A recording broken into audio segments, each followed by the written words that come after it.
الحمد لله الذي بكرة وأصيلا، والصلاة على محمد وعلى آله وأصحابه سلاما جميلا. أما بعد، فقد قال الله تبارك وتعالى في كلامه المجيد والفرقان الحميد: أعوذ بالله من الشيطان الرجيم، بسم الله الرحمن الرحيم. وعد الله الذين آمنوا منكم وعملوا الصالحات ليستخلفنهم في الأرض كما استخلف الذين من قبلهم. وعن معاذ بن جبل رضي الله عنه قال: قال رسول الله صلى الله عليه وسلم: يا معاذ، ما خلق الله شيئا على وجه الأرض أحب إليه من العتاق، أو كما قال عليه الصلاة والسلام.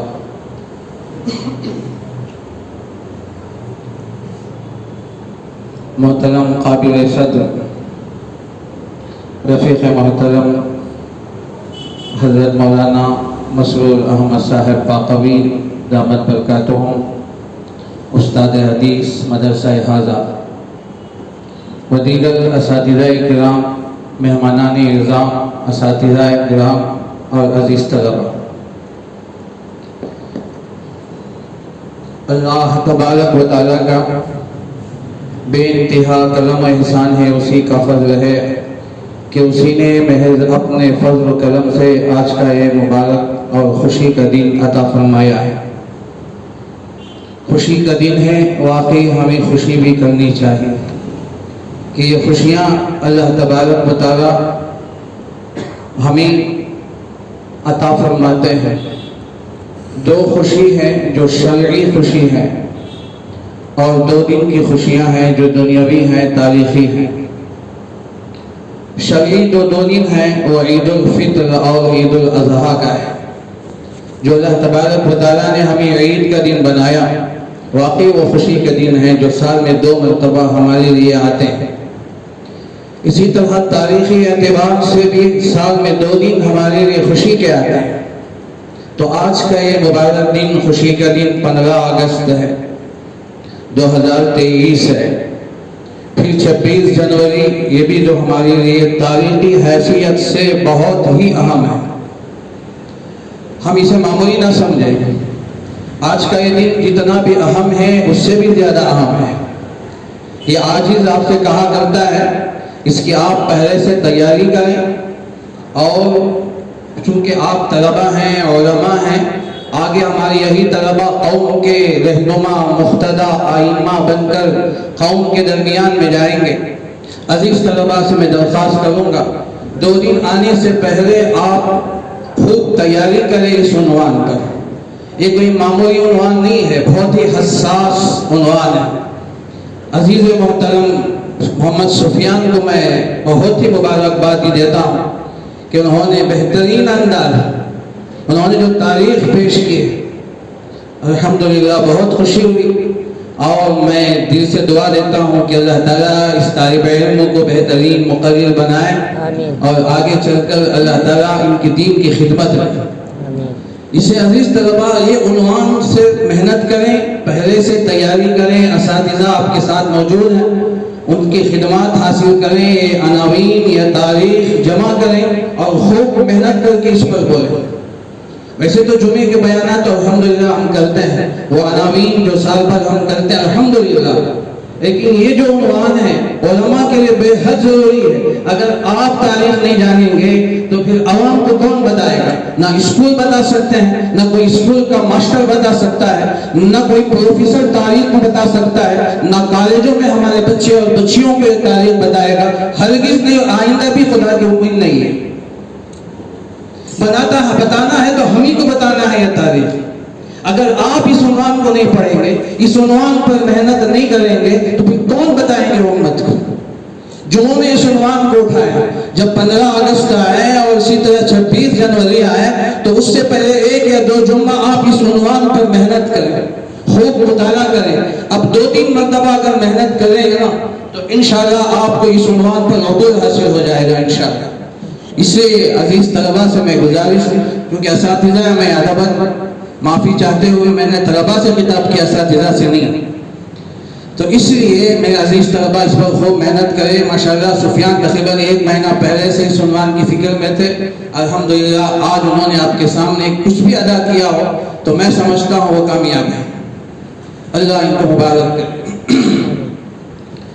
جیسا کہ آپ جانتے ہیں کہ آج خوشی کا دن ہے میرے دوستوں, بہت ہی خوشی کا دن ہے. ہر طرف جہاں بھی جائیں ہندوستان کے کونے کونے میں خوشیاں ہی خوشیاں نظر آتے ہیں. بچے کیا چھوٹے کیا بڑے, جوان بوڑھے, مرد عورت, بچیاں بچے سب خوشی کے ماحول میں ڈوبے ہوئے ہیں کہ آج ہمارا ہندوستان آزاد ہوا ہے. آج ہمارا ہندوستان آزاد ہوا ہے, لیکن مڑ کر دیکھنے والے بہت کم ہیں, پیچھے کی تاریخ بتانے والے بہت کم ہیں, آئینہ صاف دکھانے والے بہت کم ہیں. ان خوشیوں کے پیچھے اکابرین نے کتنے خون بہائے, بلکہ خون کی ندیاں بہہ گئی. ہندوستان کا ایک ایک کونا, ہندوستان کے ایک ایک زمین, اگر آپ مٹی اٹھا کر سونگنے کی اگر آپ کو طاقت ہے, محسوس کرنے کی طاقت ہے, قوت شامہ اگر آپ کے اندر ہے, تو ہمارے اکابر کی خون کی بو آپ کو ضرور نظر آئے گی.